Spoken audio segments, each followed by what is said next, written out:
Another one, for instance, is our Sphere Property Index, and this is where we try our best to remove all subjectivity from the investment thesis, right? A lot of times in real estate, you've heard it's a gut feeling. We think this is great, so we're gonna be there, right? Or if you build it, people will come. Not a huge fan of that. I see life as more risk based, and to me, that's too heavy of a risk. And for others, maybe not. And so what we did is we created this index to identify the objective rationale of an asset, looking at it from the tenants, not just their financials, but going deeper into their financials, looking at their insurance reimbursement contracts and how long those last for, and looking at the market as a whole, and not just, what does the building look like, and okay, we're in a decent market. So we create a lot of these metrics to understand who our tenant is and will they last the long term, and why will they last or why won't they last, and we try to go that route. Welcome to CREPN Radio for influential commercial real estate professionals who work with investors, buyers, and sellers of commercial real estate coast to coast. Whether you're an investor, broker, lender, property manager, attorney, or accountant, we're here to learn from the experts. Welcome to Commercial Real Estate Pro Network's CREPN Radio. Thanks for joining us. My name is Jay Darren Gross. This is the podcast focused on commercial real estate investment and risk management strategies. Weekly, we have conversations with commercial real estate investors and professionals who provide their experience and insight to help you grow your real estate portfolio. Today's interview is sponsored by Building Insurance and Risk. When you invest in real estate, it pays to work with a real estate investor protection specialist to protect yourself and your investment from catastrophic loss. The experts at Building Insurance and Risk focus on real estate investor protection. They provide you with multiple insurance coverage offers and a side-by-side coverage comparison. To learn more, go to buildinginsurancerisk.com. Today, my guest is Dr. Eli Karlin. Eli is a partner and chief investment officer at Sphere Investments. Dr. Karlin is overseeing the investment of over $1 billion in healthcare real estate, focusing on medical offices, surgical facilities, and post-acute care. And in just a minute, we're going to speak with Dr. Eli Karlin about healthcare real estate investment opportunities. But first, a quick reminder, if you like our show, CREPN Radio, there are a couple things you can do to help us out. You can like, share, and subscribe. And as always, we encourage you to leave a comment. We'd love to hear from our listeners. Also, if you want to see how handsome our guests are, be sure to check out our YouTube channel. You can find us on YouTube at Commercial Real Estate Pro Network. And while you're there, please subscribe. With that, I want to welcome my guest, Dr. Eli Karlin. Welcome to CREPN Radio. Thanks for having me. Well, I'm looking forward to our conversation, but before we get started, if you could take just a minute and share with the listeners a little bit about your background. Yeah, I'm happy to. So I started my career concurrently with medical school. I started in near field communications. So really on the technology side, getting a better sense of how the technology aspect between communication of cell phones and other portable devices, what have you. And that was done while I was in medical school. Always liked the technical side and aspect of really technology and the growth of technology going forward. Through medical school, obviously got a great understanding of healthcare and what it meant to practice and provide care to patients in the US. Post-medical school, went to do a MBA with a focus on data analytics and using the tech background to understand the need for data. And at the time, it was really, big data. It wasn't focused as heavily as it is today in different sectors or sector-oriented the way that it is today. And so got a deep dive into big data analytics, leveraged that into healthcare, and joined Sphere Investments shortly thereafter. Got it. I love the combination of the medical and then also the technology. It's quite a interesting background, and the data part of that. I'm just afraid that every keystroke I've ever put in my computer is now being used against me. And I don't think that's too far off as far as all the people are working to understand the data. And that's kind of weird. But anyway, well, let's talk about Sphere Investments. Tell me a little bit about the Sphere and its commercial real estate investment focus. Yeah, absolutely. So our headquarters are in Miami, Florida. We have a presence in Europe as well. And our company name is Sphere. It's an acronym for Strategic Public Health Equities in Real Estate. So we're a little bit of a unique animal in that we focus on healthcare acquisitions. We acquire medical office buildings, surgery centers, post-acute care facilities, and now seniors housing. We added that vertical this past year. And we are also expanding in other healthcare related sectors that are, I would say, healthcare adjacent, student housing as it relates to medical students and other health systems, and workforce housing as well, really building up the needs for healthcare going forward into the future. Everything that we do outside of our professionals that work with the group, who are either providers or public health experts, really have a focus on creating ecosystems that are better for patients, patient outcomes, and for the providers as well. So it goes beyond the traditional healthcare infrastructure and really reimagining the built environment. So not only do we acquire assets, we also have a heavy focus on development as we see the obsolescence in the space and the continual need to change that built environment for the patients today, but also patients in the future. Got it. So you do both existing facility acquisition and new construction then, huh? That's right. And today we focus mostly on the acquisition side with interest rates and some of the challenges of construction cost, although we are continually looking and underwriting those opportunities. Got it. And so the types of assets you describe there, um, the I'm trying to remember the list here: outpatient, or specialty care facilities, surgical centers, and you mentioned housing and and senior housing and all that. So is basically, as long as it's somehow connected to healthcare, it's in play. Yeah, I would say really the public health aspect of it, right? Yeah. And it goes a little bit beyond just the traditional healthcare infrastructure. It really is towards public health. And by the way, not only are we in the real estate space, we've also over the last year started getting involved in the equity side of healthcare, and making investments into those public health organizations and how they coalesce and really mingle with where we believe the future of healthcare is going. So, for instance, in some of the medical office buildings and other assets that we've acquired over the years, what we're seeing in the conversations we have with our tenants and with providers and so forth is there's additional need for new technologies, new services that will help patient success and help their outcome metrics and so forth. So it really is the full spectrum around public health. Got it. When you say public health, is that as opposed to private health, or can you describe? I'm not really Sure. familiar with the term. Yeah, it really public health refers to just the overall healthcare of the public, right? Of the residents and those that live not only in the U.S. but elsewhere as we've expanded our reach into the European markets. Really, overall healthcare, I would say, sphere of the individual, right? And what does that mean for that individual? Whether it's nutrition, whether it's housing, whether it's traditional medical services, really taking the full picture of that individual. Got it. So the types of facilities that you've mentioned so far, I mean, I think most of us have either been to or know of someone who's been to these types of facilities and understands, the basics. I mean, you've got a building, and then there's care being provided inside the facility. Is there any? You mentioned technology a lot. Is there any like direction you see in the near future, or in the that's coming, that has a requirement, or that there's a type of facility that we're not yet familiar with, or you haven't mentioned, that you guys are looking to or going towards, or is there anything on the future in the future Sure. like that?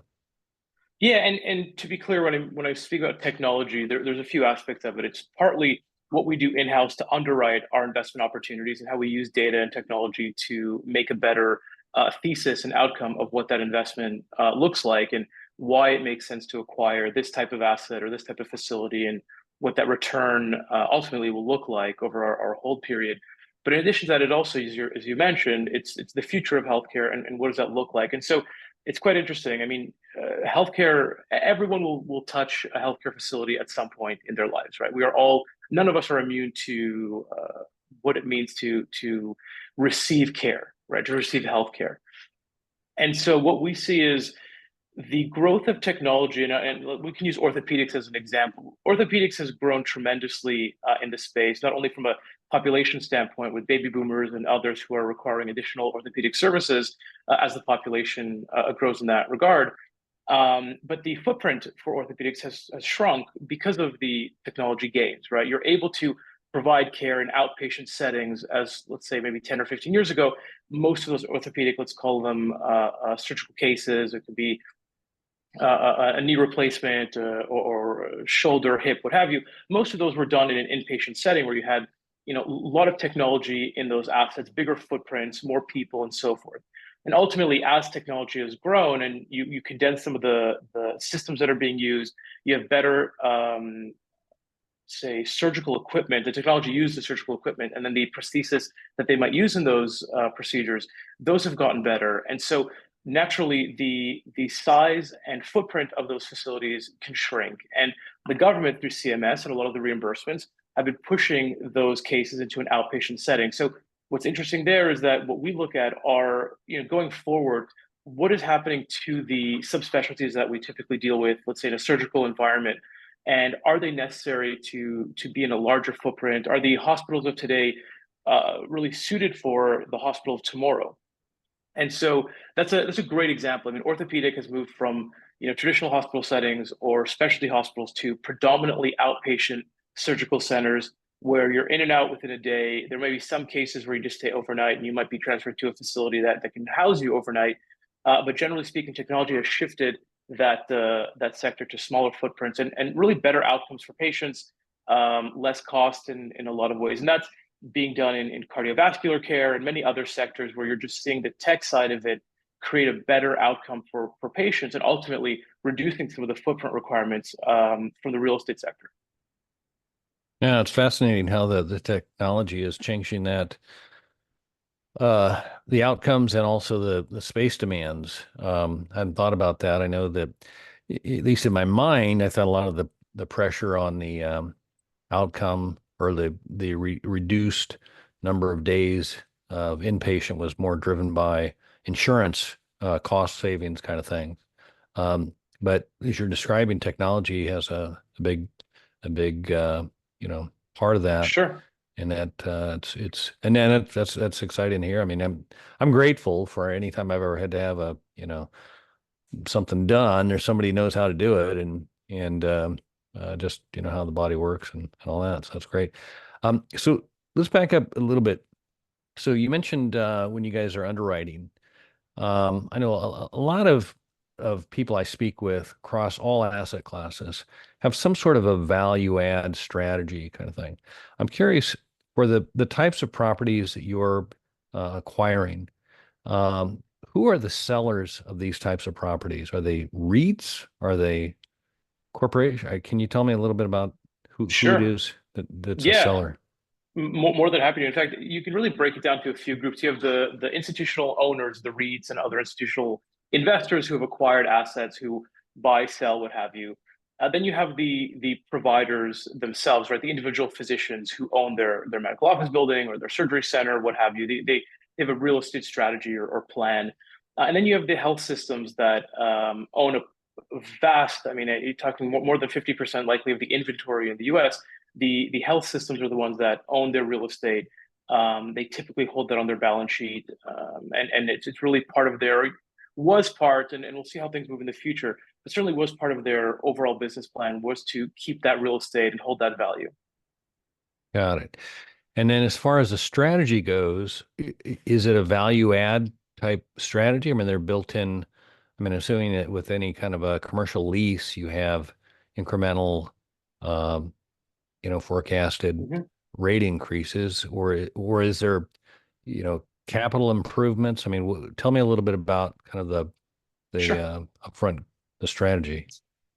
Yeah, and it's a little different for each subsector. So, for instance, on medical office, it might differ from post-acute care, let's say inpatient rehab facilities, or even ambulatory surgery. So going more traditional on the medical office building side of things, really traditional, what you might think of an office building, just with full of physicians, providers, right, who are doing their clinical non-surgical cases, as you might go see your ophthalmologist or your podiatrist or whomever you might know, right? You're going to a medical office building. In those cases, certainly there's a value add aspect, and like many other real estate sectors where you can buy a vacant or slightly under leased asset and try to go through that methodology of bringing in tenants and so forth. Our focus is a little bit different. We really focus on creating value prior to even closing on our transaction. And so everything stems from the relationship. So we focus heavily on building relationships with providers, right, with the health systems, and that's our part of that is providing value to those groups, and it's creating data sets and metrics that they can use not only for their real estate objectives but also for their operational objectives, and working hand in hand on business plans and so forth. So when we're looking to acquire, say, a medical office building, oftentimes we'll be working with the provider directly. There's no broker involved. We're working with them and we're trying to understand what is their ultimate goal. Are they looking to sell their practice at some point, let's say to private equity, and that's a whole nother discussion.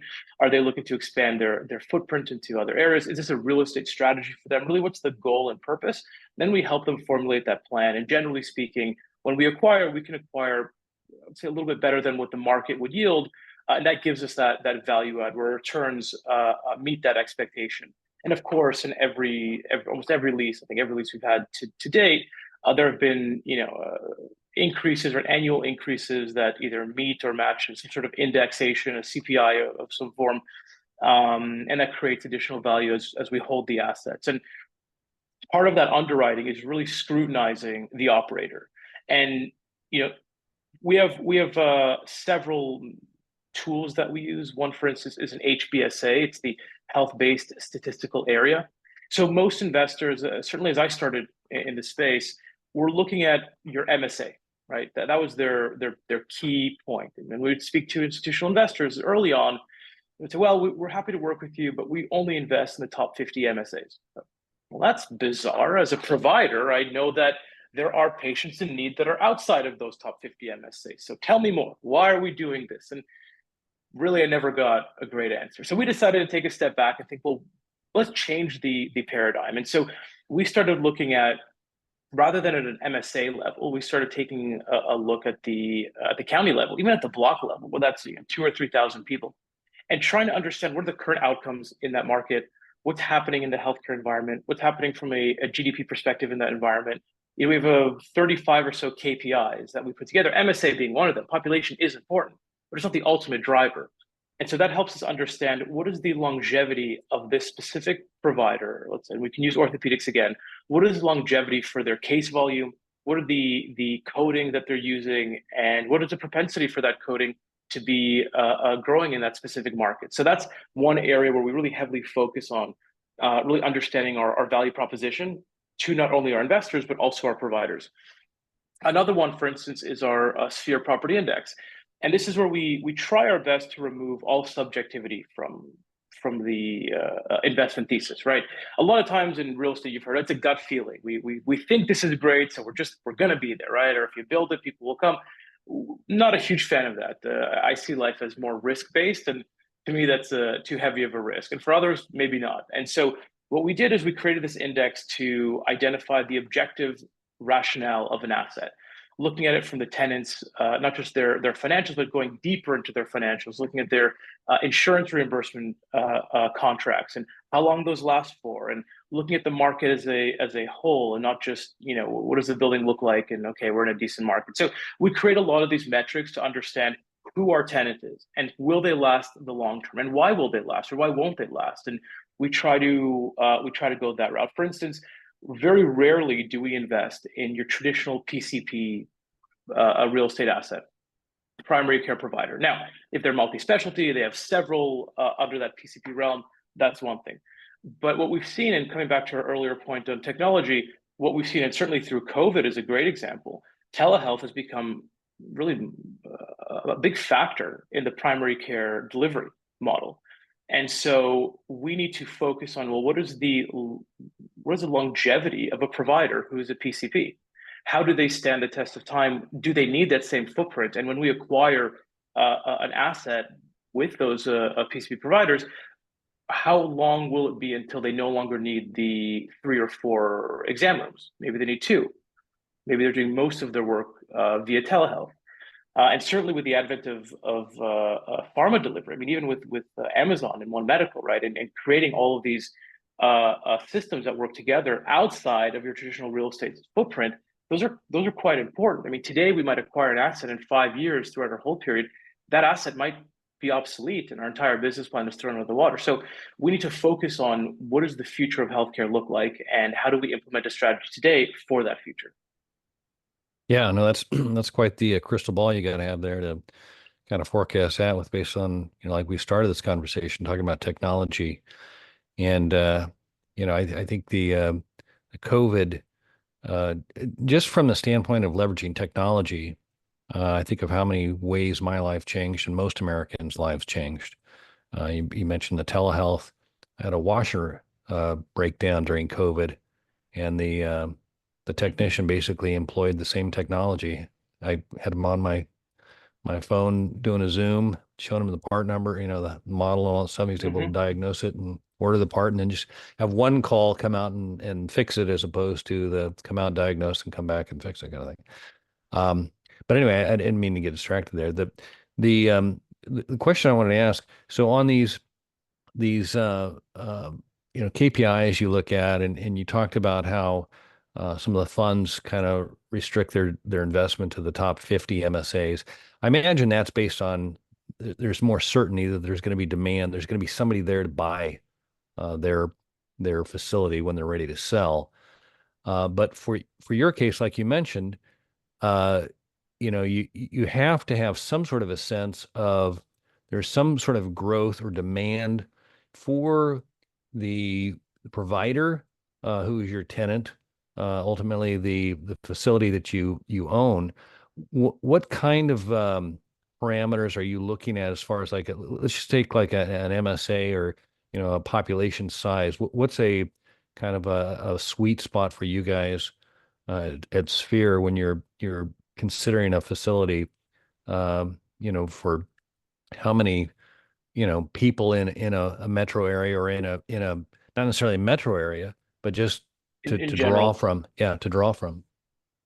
Yeah, it's a great question. There is no specific answer as far as, is it 100,000 people? Is it 1 million people? What have you? And look, to your point, that is a very important rationale, right? If you're in a top 50 or 100 MSA, you know that those are where other institutional players will invest in. And so you have a rather simple investment committee thesis, right? We know that we're Low buying risk. well, and right, exactly. We're in Philadelphia. We know that Philadelphia is going to say, great, and we can stand the test of time.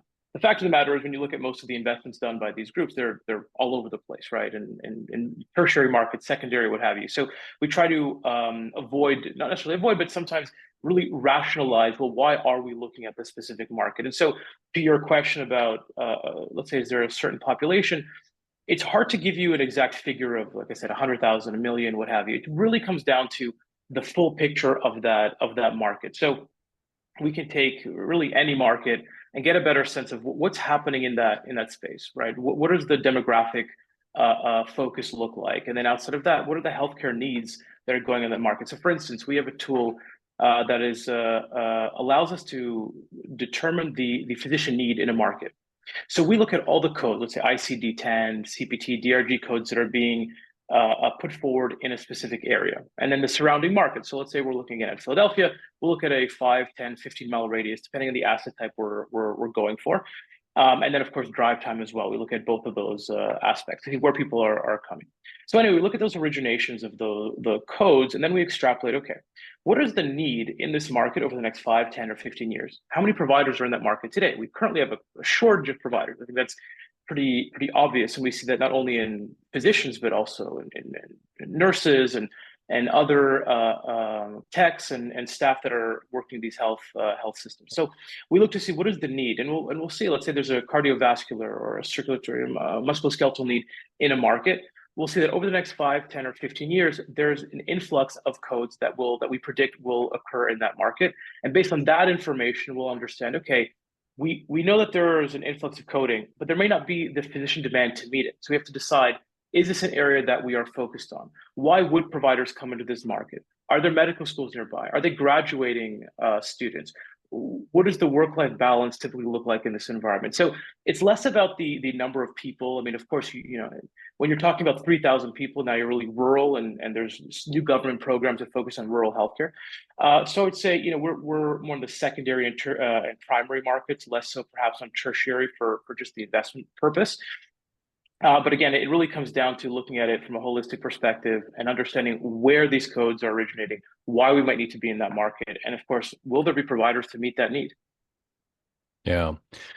No, it's fascinating. I was kind of thinking while you were talking there a little bit about just the, looking forward on this. Am I correct when I assume that a lot of the what drives the healthcare market is the aging population more so than the younger population? You know, it's a great assumption. I would say on the surface, yeah, you're correct, right? I mean, it's the driver for healthcare needs are certainly the aging population. I think one of the statistics that we came across, I think, is that in the last maybe 10 years of your life, you spend about 80% of your income, right, Right. to make sure you can survive. And certainly technology is helping with that quite heavily. I mean, we're seeing a lot of folks going from a healthcare setting and staying at home, and technology is helping them do that, right, rather than spending their time and money into a healthcare facility. That being said, there is, you know, and we can break it down in a few ways. From the insurance perspective, young people are less likely to use their insurance, or less likely to go to their provider. Many of them don't go to their PCP; they go directly to a specialist if they need one, if they want one. And really, as you start getting older, and you know, you might have kids or what have you, so the demographic criteria changes, and you start taking more accountability of your healthcare needs. And that's generally when you start having comorbidities. You know, you might have diabetes or other. I mean, we're in an environment in the U.S. where I think almost 50% of Americans are obese, and obesity is, I mean, it's number one killer, right? And from obesity, I mean, the type 2 diabetes is rampant based on that. And once you start with diabetes, and creates many other comorbidities that you have to face. And so, of course, your healthcare usage will grow as you age. And of course, there are outside factors, and that's why we focus on public health. I mean, that really is the goal here, right? Is trying to create an environment where we can rethink, how do we age? How do we take care of our physical being? How do we eat the foods that are more appropriate to where we're going in the future? I mean, even looking at genetics, I mean, it's a huge component of this. I do believe in the next to 10 years or so, we'll have pharma that is tying the pharmaceutical delivery to your genetic need. So, for instance, you might have a 90-pound female that has a headache. We'll use a very basic example. You might have a 250-pound male that has a headache. Well, they both are taking 500 milligrams of Tylenol. Why? Right? It doesn't make a whole ton of sense, right? I mean, is it affecting the person the same way? So I think as we go forward, there will be a shift in how we utilize healthcare. How do we create that balance? But today, absolutely, I think the aging population is almost hijacking healthcare needs, but hijacking not in a negative way. I mean, it's necessary to continue that longevity and their lifespan. Yeah, no, it is hard to change the focus from the need versus the preventative kind of thing, and I'm certainly witnessing that as I continue to age, can't stop it. But let's get back to kind of the model for Sphere. So we've talked about the types of assets, a little bit about the locations, kind of recognize that there's not exactly a clear-cut formula to determine what's a good investment. It sounds like it's more of a deep dive, and it sounds like Sphere has set themselves up, or Sphere is set up as an exit plan for a lot of providers, for at least for their real estate portion. It would seem that you guys would have a unique relationship to provide an exit strategy for the practice if you guys chose to incorporate that. I'm curious, has that ever been discussed as far as a not real estate related, but more of, like you said, or I think we were talking earlier about funds that were coming in buying up the practices and that. But is that anything that you or Sphere has thought of or entertained? Sure. Yeah, it's a great point. So to your first point on this, most of our, I mean, if not majority of our acquisitions have been direct with providers or health systems. So we consider them our partner, right? They are a true partner. Generally speaking, and most of the time, those providers retain an investment in the asset. So we'll buy, let's say 90%, they might stay at 10 or 20% of the equity requirement, what have you. That creates a certain level of alignment, right? We are really attached at the hip. Their success is our success. Their failure is our failure. So we work very, very meaningfully in that regard. And so part of that, and part of having that knowledge of the mindset of the provider, we have seen this big shift in a private equity state, where private equity groups come in, they acquire several practices and roll it up, and it's 3 to 5 years, next 3 to 5 years, next, so forth and so forth. And while some we've seen positive outcomes, and others we've seen negative outcomes, overprescribing, overpushing of third-party products, what have you. And I think derm is a big one. Not to harp on dermatology, but that is a big sector where we really focus on understanding the benefits and the cons of private equity. That said, there is a need. And so when we work with providers who are looking for that exit plan outside of their real estate, right, we focus on that together, we've worked on it together, we will work with them and help them through that process. Now, we are not in a position yet where we're acquiring operations from providers. I say yet because that is something we are looking to understand and roll through on the horizon. I'll give you the example in seniors housing. We're now in the space, several acquisitions and on the table and several assets in the pipeline. It took us almost 2 years to get here. It took us 2 years to really dive in and understand, why are we buying into the senior housing space? What is important about that space? What can we do to change that sector, make it better for the seniors? And so because of that, we in fact, and part of our public health and equity strategy, we're taking a minority stake in a large senior housing operator. And so going back to the medical practice, it is not unreasonable to think we would stay out of that space or stay out of that sector. But really for us, it's making sure that whomever we work with, it aligns with our strategy, right? The public health, the patient outcome, those are what's important for us. And of course, reimagining what the future of healthcare looks like. I mean, we look at buildings today and they're frankly quite obsolete. So we need to focus on creating modular real estate assets, those that can flex with time, and create those ecosystems that make sense in the long term, not just the short. No, makes a lot of sense. So tell me on the capital side of things, are you a fund, or do you syndicate these investments? Yeah, we're a little bit of both. So we have several funds. We also syndicate opportunities when necessary or depending on the investment strategy.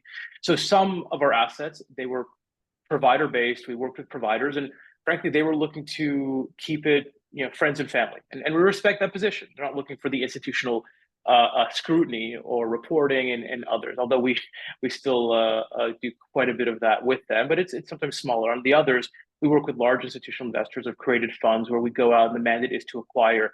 And generally speaking, we have you call it discretion in a box. Prior to finalizing the fund, we will go through and understand and outline what are we acquiring and why. And so that creates a much smoother process as we go on and acquire.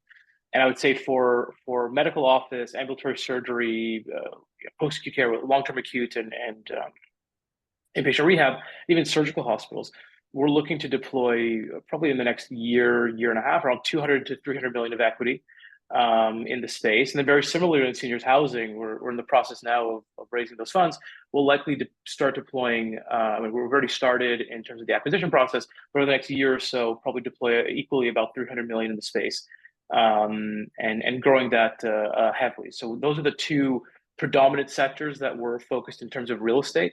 We have some of the ancillaries, as I mentioned, such as student housing and workforce housing and others that do play a role, or even care hotels that do play a role in the delivery of care. But I would say those two are our forefront objectives, and we'll continue to grow that and grow strategically.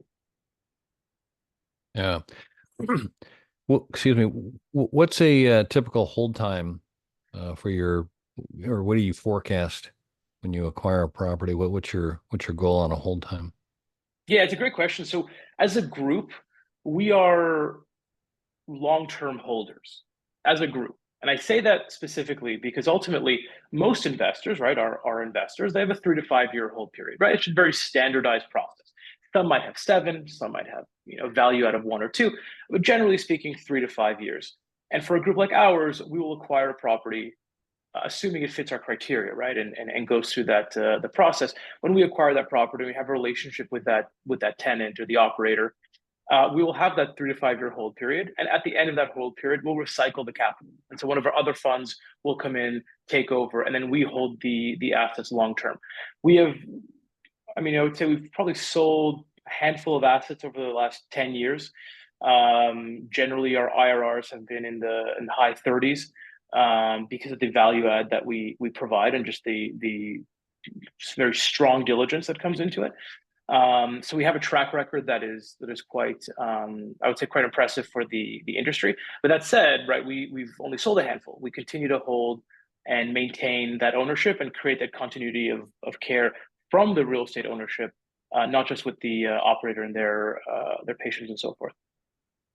Yeah, I like the long-term hold. I think there's so much um, focus on the get in, get out, kind of almost like a flip Hmm. mentality in real estate. And we invest in real estate, and I've always felt like the true benefits from my perspective of real estate are more of a long-term hold, um, and just appreciation and principal pay down. I mean, there's the equity, but I mean, it depends on what your goal is, but I've always Right. felt like I've been more aligned with that kind of long-term hold. And clearly there's plenty of people that have made money, you know, get in, get out, yeah, and on to the next thing. But appreciate you off for uh, letting us know about that. Um, so as far as Sphere's um, operation, we've talked about the acquisition and development of properties. How do you handle management and leasing and asset management? Is that internally? Are you guys vertically integrated, or do you use third-party providers? Yeah, so we are quite vertically integrated.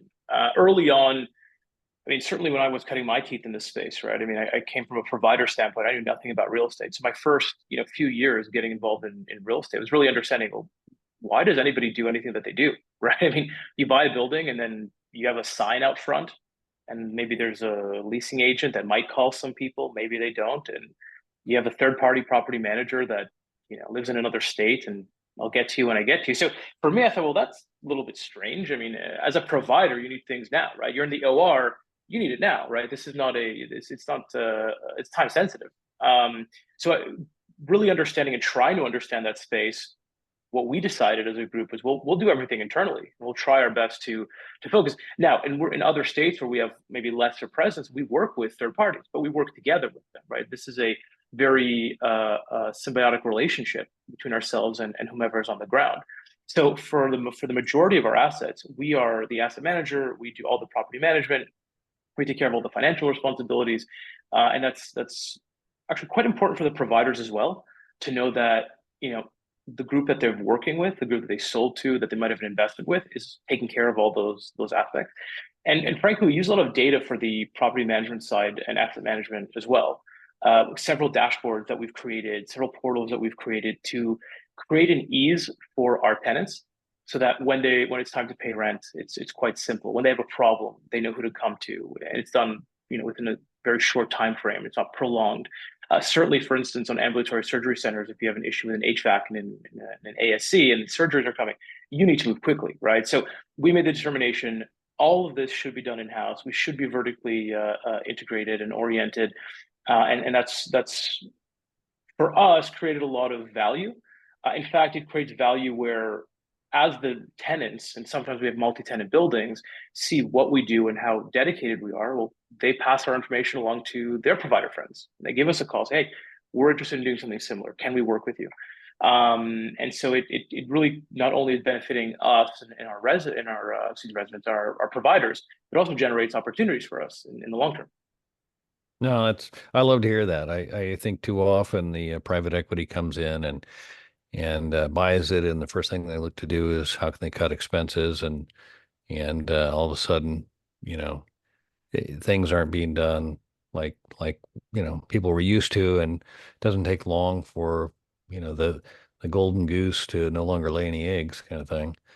And people don't always understand that there's somebody that has to do or answer the phone or make the call or whatever to get things done and follow up and all that. So I greatly appreciate that.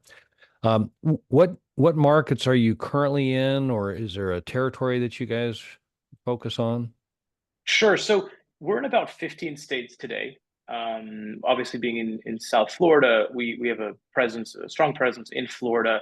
We're in Florida, Arizona, Pennsylvania, Nevada. I mean, the list goes on. So we're about 15 states scattered across the U.S. Again, it's less about the geographic, East Coast versus West Coast, North, South, what have you. It's really where is the care needed, and can we create value in that market? So in other words, we may look, we look, let's say in Idaho, when we've tried to acquire in that area, we think there's a lot of value in certain markets there.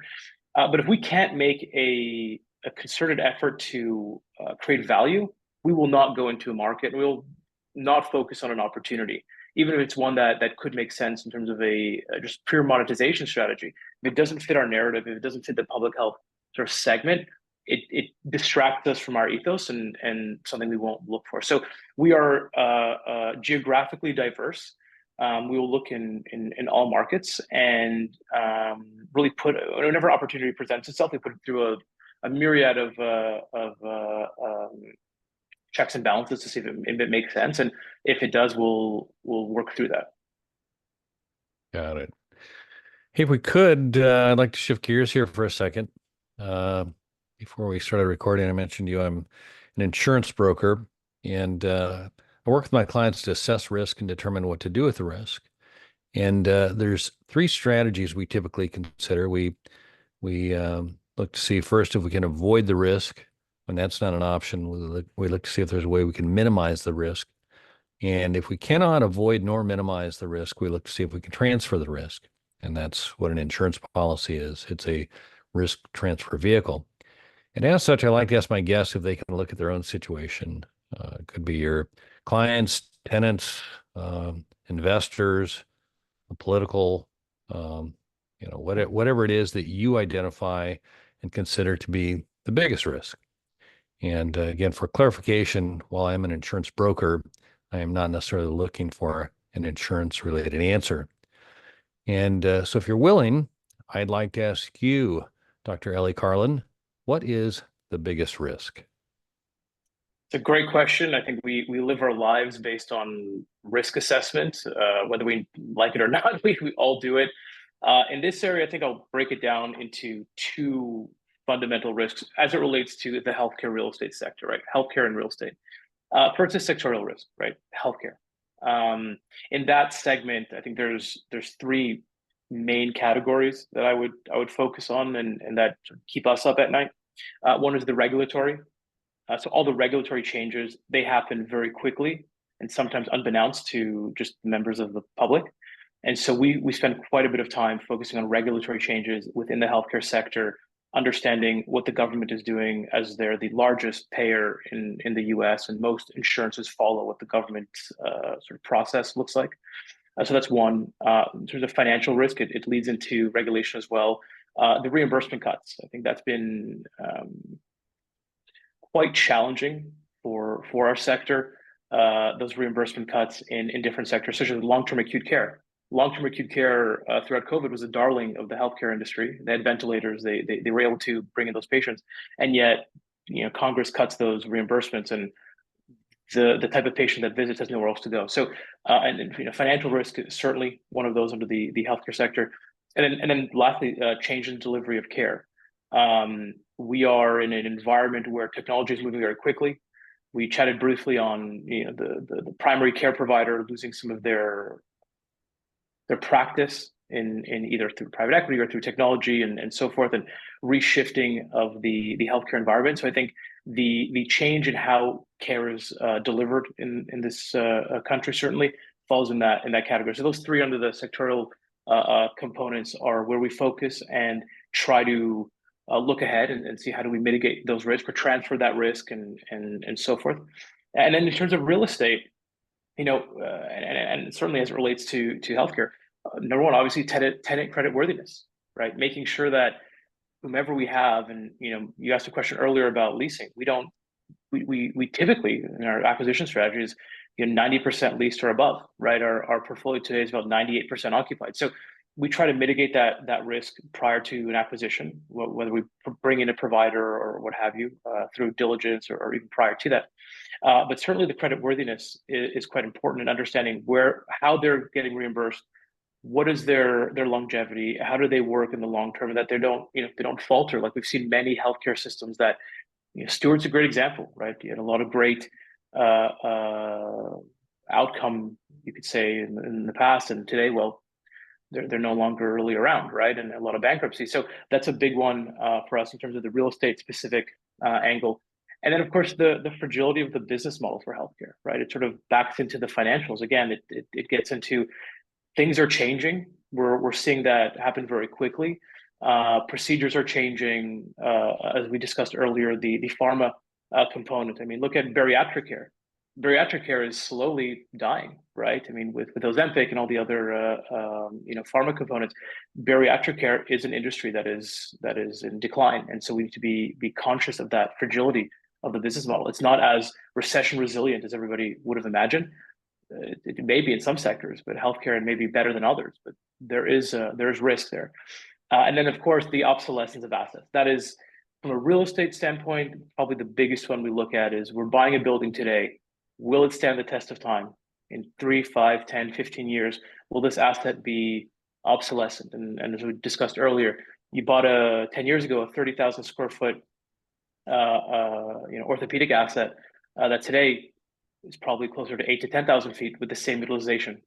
And so, going forward, will a tenant renew? Why would they renew? Why not go somewhere else? So that's the third. And so those combined, I would say, are the big risk items that we look for. I realize not so pretty tied up in one word in a bow, but from our perspective, those are the main focuses and the risks that we try to mitigate or, like you said, transfer.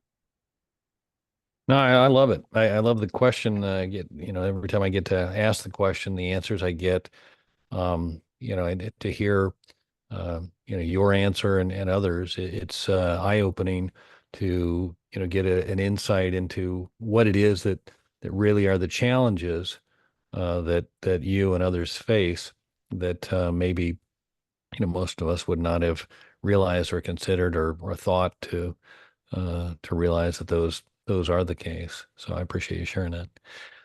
Where can the listeners go if they'd like to learn more or connect with you?